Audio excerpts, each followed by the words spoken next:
Hello friends, welcome to YouTube channel formation. आज हम पढ़ने वाले हैं जो भी हमारे फर्स्ट जनरेशन के जितने भी H1 एंटागोनिस्ट है उसके बारे में। तो उसमें पहला ड्रग है हमारा डाइफिनहाइड्रामीन हाइड्रोक्लोराइड। तो ये उसका जनरल स्ट्रक्चर है। आपको ये स्ट्रक्चर याद हो जाना चाहिए। अगर आप ये वाला स्ट्रक्चर याद कर लेते हैं तो सिंथेसिस बहुत ही ईजिली बन जाता है। 2 फिनाइल रिंग है। अब देखते हैं, it is a first generation antihistamine which is mainly used for the treating allergies. अब हम इसके सिंथेसिस की बात करते हैं जो हमारे यहाँ पे इंपॉर्टेंट है। तो हम सबसे पहले क्या लेते हैं यहाँ पे बाईफिनाइल मीथेन। ठीक है, 2 फिनाइल रिंग है, एक मीथेन है, उसको हम ब्रोमीन के साथ रिएक्शन कराएंगे तो क्या होगा, ये कुछ इस तरह से हम इसको तोड़ सकते हैं और ब्रोमीन को इस तरह से, तो ये HBr बन के बाहर निकल जाएगा और ये जो CH और Br बचा है वो यहाँ पे लग जाएगा इस रिंग पे। उसके बाद फर्दर हम क्या करते हैं, अब हम इसमें देखते हैं स्ट्रक्चर में क्या चीज़ की कमी है। ठीक है, तो ये जो चैन लगा है यहाँ पे, ये OCH2 CH2 N CH3 CH3 इतने की कमी है, तो हम इस पार्ट को उठा के ले आते हैं यहाँ पे। ठीक है, बस यहाँ पे एक हाइड्रोजन हम एक्स्ट्रा इसलिए लगाएंगे क्योंकि ताकि ये जो Br हमको दिख रहा है ना, ये HBr बन के बाहर निकल जाए, क्योंकि यहाँ पे हम Br से हमको कोई काम नहीं है। ठीक है, तो ये क्या हुआ, जब हम इसके साथ रिएक्ट कराए इसको तो ये HBr बन के बाहर निकला, तो हमारा बचा क्या, ये जो दोनों रिंग है, ये जो दोनों रिंग है यहाँ तक। अब ये O अकेला हो गया था, ये ऑक्सीजन हमारा अकेला हो गया था। ठीक है, अब उसके बाद ये CH2 CH2 N CH3, तो CH2 CH2 N CH3 इस तरह से हमारा डाइफिनहाइड्रामीन बन जाता है। और उसके बाद देन फर्दर आप उसमें हाइड्रोक्लोराइड का एडिशन करा देंगे तो डाइफिनहाइड्रामीन हाइड्रोक्लोराइड बन जाएगा।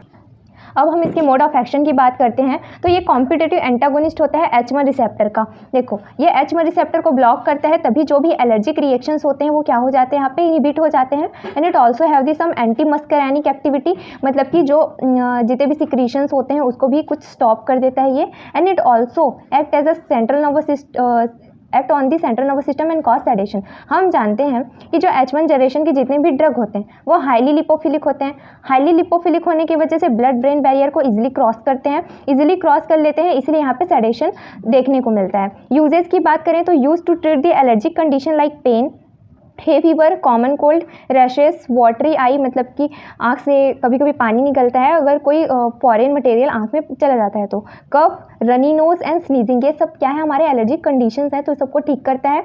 Easily cross the blood brain barrier show cause sedation and use to relax the fall asleep. ठीक है, देखिए ऐसे अभी हमने कहा कि ये ब्लड ब्रेन बैरियर को क्रॉस करता है, इसलिए इंसोमिया में भी क्या हो जाता है, काम आ जाता है। इंसोमिया मतलब कि नींद की कमी, जिन लोगों को नींद नहीं आती उन लोगों को भी हम ये ड्रग दे सकते हैं।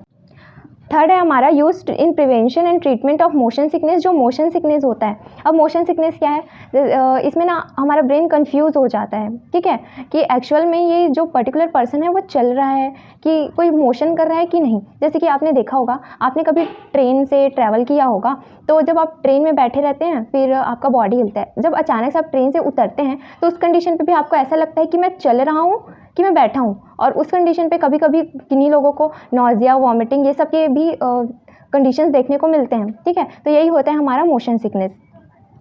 हमारा जो कोऑर्डिनेशन है, मोटर कोऑर्डिनेशन है, वो थोड़ा सा बिगड़ जाता है।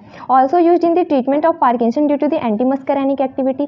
ठीक है, यहाँ पे क्या कर रहे हैं, ये पार्किंसन के ट्रीटमेंट पे भी यूज़ हो रहा है। सेकेंड ड्रग जिसका नाम है ट्राइप्रोलिडीन हाइड्रोक्लोराइड। तो ये हमारे ट्राइप्रोलिडीन हाइड्रोक्लोराइड का क्या है, यहाँ पे स्ट्रक्चर है।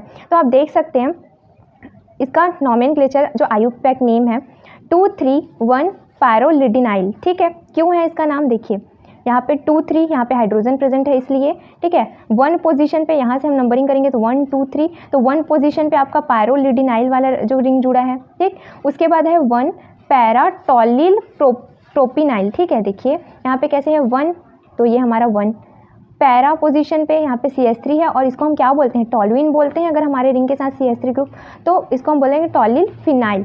ठीक है, पाइरिडीन, अब ये पाइरिडीन किसके लिए है, इस रिंग के लिए है। ठीक, अब यहाँ पे हम इसके सिंथेसिस की बात करते हैं।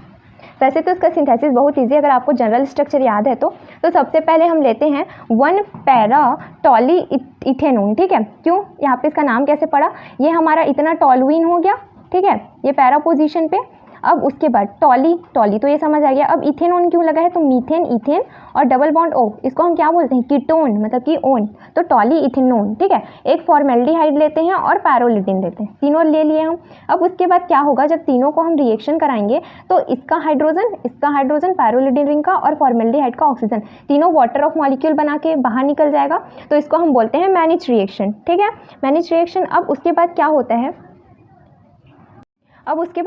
है, यहाँ पे जो हमारा इतना वाला जो पार्ट है, ठीक है, ये पूरा ज्वाइन हो जाएगा। ये हमारा CH3, ये हमारा बेंजीन रिंग, ये C double bond O, C double bond O, ये हमारा CH2, CH2, ठीक है, और यहाँ का C2H मतलब कि CH2, और ये हमारा रिंग, ठीक है। तो यहाँ पे आप जानते हैं ऑक्सीजन पे स्लाइटली नेगेटिव चार्ज होता है, ठीक, कार्बन पे स्लाइटली पॉजिटिव, इतना हम पहले से जानते हैं। फिर उसके बाद हम उसको फर्दर रिएक्ट कराते हैं पायरिडीन मैग्नीशियम ब्रोमाइड से। ये हमारा पायरिडीन रिंग है, ये हमारा मैग्नीशियम ब्रोमाइड है। तो इसके साथ रिएक्शन कराने पे हमारा न्यूक्लियोफिलिक एडिशन होता है यहाँ पे, जो बहुत ही अनस्टेबल होता है, तो हमको तुरंत ही वहाँ पे वाटर ऐड करना पड़ जाता है, ठीक है, हाइड्रोलिसिस करा देते हैं हम इसका।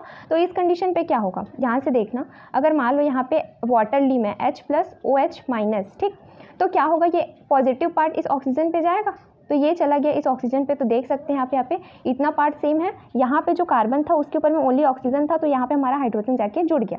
अब ये नीचे में रिंग कैसे आया, ठीक है, तो आप देख सकते हैं ये जो OH है ये क्या करता है, इस MgBr के साथ MgBrOH करके बना के बाहर निकल गया। MgBrOH बना के बाहर निकला तो हमारा क्या बचा, ओनली ये रिंग। तो ये रिंग क्या करता है, इस कार्बन के नीचे पे आके ज्वाइन हो जाता है, ठीक, क्लियर। उसके बाद ये जो CH है, ये तो जैसे कि तैसा हम यहाँ पे इसको एज इट इज़ लिख देते हैं।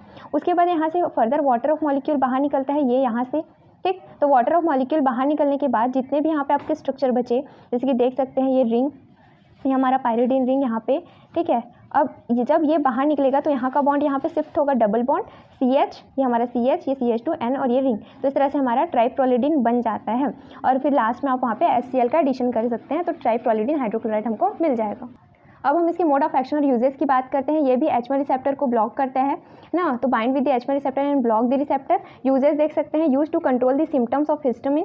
दूसरा बोलता है combined with the other drugs like the cold drugs provide relief from the common cold. इसको हम कुछ और कॉमन कोल्ड में जो ड्रग यूज़ होते हैं उसके साथ दे सकते हैं, ताकि जो कोल्ड है कॉमन कोल्ड उसमें रिलीफ मिल सके। अब हमारा लास्ट यहाँ पे कंपाउंड है प्रोमेथाजिन हाइड्रोक्लोराइड। प्रोमेथाजिन हाइड्रोक्लोराइड तो आपको पता ही होगा, हमने 4th सेमेस्टर में फिनोथायाजिन रिंग के बारे में पढ़ा था, तो सेम वही है, बस उसमें कुछ फंक्शनल ग्रुप यहाँ पे ऐड हो गए हैं। तो आप देख सकते हैं ये हमारा 2 बेंजीन रिंग है, यहाँ पे हमारे कुछ फंक्शनल ग्रुप लगे हैं। तो इसका नॉमेनक्लेचर कैसे होगा, N डाईमिथाइल, मतलब कि इस N के साथ 2 मिथाइल ग्रुप हैं, इसलिए डाईमिथाइल। फिनोथायाजिन 1 ऑयल, ठीक है, ये जो रिंग है हमारे इसको फिनोथायाजिन बोलते हैं, और यहाँ पे हमारा 1 पोजीशन पे जुड़ा है इसलिए। प्रोपेन टू अमीन क्यों बोल रहे हैं, क्योंकि मेथेन एथेन प्रोपेन यहाँ पे 3 कार्बन की चेन है और यहाँ पे अमीन ग्रुप है।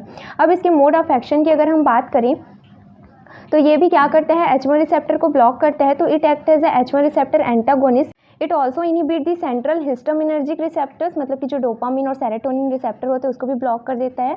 It also act as a anticholinergic. हम इसके यूजेस की बात कर लेते हैं, तो use as a anti allergic, use as a sedative. Anti allergic तो सभी काम करते हैं सेडेटिव की तरह, क्योंकि ब्लड ब्रेन बैरियर को क्रॉस करता है। Use as a local anaesthetic, analgesic की तरह भी काम करते हैं। Antiemetic and have some antiviral properties too. अब हम इसके सिंथेसिस की बात करते हैं, तो सबसे पहले आपको क्या करना है, आपने इसका जनरल स्ट्रक्चर तो देखा ही होगा, एक बेंजीन रिंग इधर था, दूसरा बेंजीन रिंग इधर था, ठीक है, और बीच में हम क्या करते हैं यहाँ पे N और H ज्वाइन कर देते हैं, जिसका नाम है डाईफिनाइल अमाइन, ठीक है। डाईफिनाइल 2 फिनाइल है और एक अमाइन ग्रुप है, ठीक। यहाँ पे हम सल्फर का एडिशन कराते हैं, तो क्या होता है, in the presence of iodine या फिर AlCl3, तो ये सल्फर यहाँ पे ऐड हो जाता है, ठीक है। तो कुछ इस तरह से हमारा रिंग का फॉर्मेशन, इसी को हम क्या बोलते हैं, फिनोथायाजिन, ठीक। अब हमारा जो बाकी का पोर्शन था जनरल स्ट्रक्चर में, जैसे कि आप देख सकते हैं ये हमारा जनरल स्ट्रक्चर था CH2 CH CH3N CH3 CH। इस पार्ट को हम क्या कर सकते हैं, ये जो प्रोपेन टू अमीन पार्ट है उसी को हम ले जाके वहाँ पे ज्वाइन करेंगे तो हमारा स्ट्रक्चर बन जाएगा।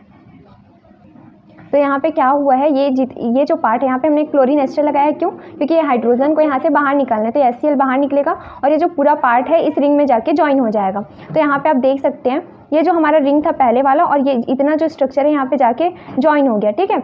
अब यहाँ से HCl बाहर निकले हमको पता है, ठीक। अब उसके बाद ये हमारा बन गया प्रोमेथाजिन। अब प्रोमेथाजिन हाइड्रोक्लोराइड बनाने के लिए हमको कुछ भी नहीं करना है, HCl का एडिशन कराना है, तो HCl यहाँ पे ऐड हो जाएगा हमारा, H+ यहाँ पे Cl यहाँ पे, तो हमारा बन जाएगा प्रोमेथाजिन हाइड्रोक्लोराइड। सो फ्रेंड्स, अगर आपको वीडियो अच्छी लगी हो तो प्लीज़ लाइक सब्सक्राइब